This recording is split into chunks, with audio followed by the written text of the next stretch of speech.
पूछा था कि सास ससुर अभी ज़िंदा हैं किसी के और वो जो शौहर है उसका इंतकाल हो गया, तो क्या ये बेवा जो है अपने सास ससुर से अपने बच्चों के लिए कुछ वरासत का या रकम का मुतालबा कर सकती हैं या नहीं कर सकती? देखिए, मसला ये है कि जिसकी वरासत तकसीम होनी है, अगर वो अभी ज़िंदा है तो उसका माल वरासत बनता ही नहीं है, तरका बनता ही नहीं है। तरका हमेशा बनता है, जिसका माल है वो फौत होगा तो उसका माल तरका बनेगा, फिर उस औलाद का हक़ उससे वाबस्ता होगा, फिर वो उसको देगा। जब तक मसलन बाप के पास प्रॉपर्टी है, पैसा है, तो बाप का है, औलाद का हक़ ही नहीं है उसके ऊपर, वो मुतालबे ही नहीं कर सकते हैं। वो अपने तौर पर देना चाहे तो अलग बात है।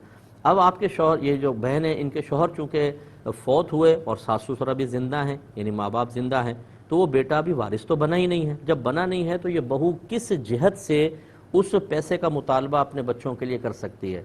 तो ये बिल्कुल मुतालबा सख्ती के साथ जबरन नहीं कर सकती, रिक्वेस्ट कर सकती है कि भाई आपके पोता पोती हैं तो खुदारा थोड़ा बहुत दे दें ताकि बच्चों का आराम से गुजारा हो जाए। लेकिन ये जाकर कहना कि मेरा शौहर मरा है और तो जो उसका हक़ बनता था वो मेरे औलाद को दें, तो हक़ तो तब बनेगा जब वो बेचारे फौत होंगे।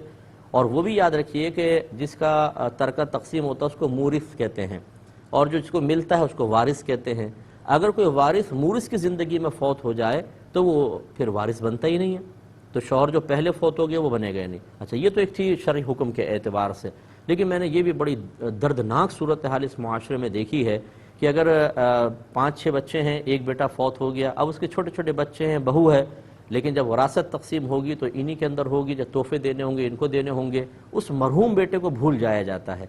यानी हमारे रिश्ते भी ज़िंदगियों के साथ महदूद हो चुके हैं। सामने हो, मौजूद है, थोड़ा बहुत उससे फ़ायदा हासिल हो रहा है तो सर पे हाथ भी फेर रहे हैं, चुमकार भी रहे हैं, और उसके साथ मोहब्बत और लगाव का इजहार भी हो रहा है। और अभी वो बेचारा फौत हो जाए तो जो उसके जिगर के टुकड़े हैं उनको इतनी बेदर्दी के साथ उनके साथ सलूक किया जाता है, कुछ इंतहा नहीं। ऐसे ऐसे केसेस मेरे सामने आए हैं कि जैसे ही बेटे का इंतकाल हुआ, बहू को घर से बाहर निकाल दिया। चलो, बहू तो एक अजनबिया है, बच्चे तो आपके अपने हैं, पोता पोती तो आपके अपने हैं, लेकिन उनको निकाल के बाहर वो बेचारे किराए पे रह रहे हैं, धक्के खा रहे हैं, उनके पास फीसें नहीं हैं पढ़ने के लिए, और ये अच्छे खासे खाते कमाते लोग हैं, लेकिन भाई अब हमारा तुम्हारा क्या ताल्लुक, वो तो मर गया। ये बड़ी दर्दनाक सूरत हाल है। ऐसे बेयारो मददगार नहीं छोड़ना चाहिए। नबी करीम सल्लल्लाहु अलैहि वसल्लम ने यतीमों की कफ़ालत के इसीलिए फ़ज़ाइल बेतहाशा ज़िक्र फरमाए हैं कि इनका ख्याल करें बच्चे, जब तक कि ये अपने कदमों पे खड़े ना हो जाएं, इनका ख्याल करना चाहिए। इसके बदले में दुनिया और आखिरत में आप ही को बरकत हासिल होगी। तो ऐसा अजनबियत वाला मामला नहीं करना चाहिए।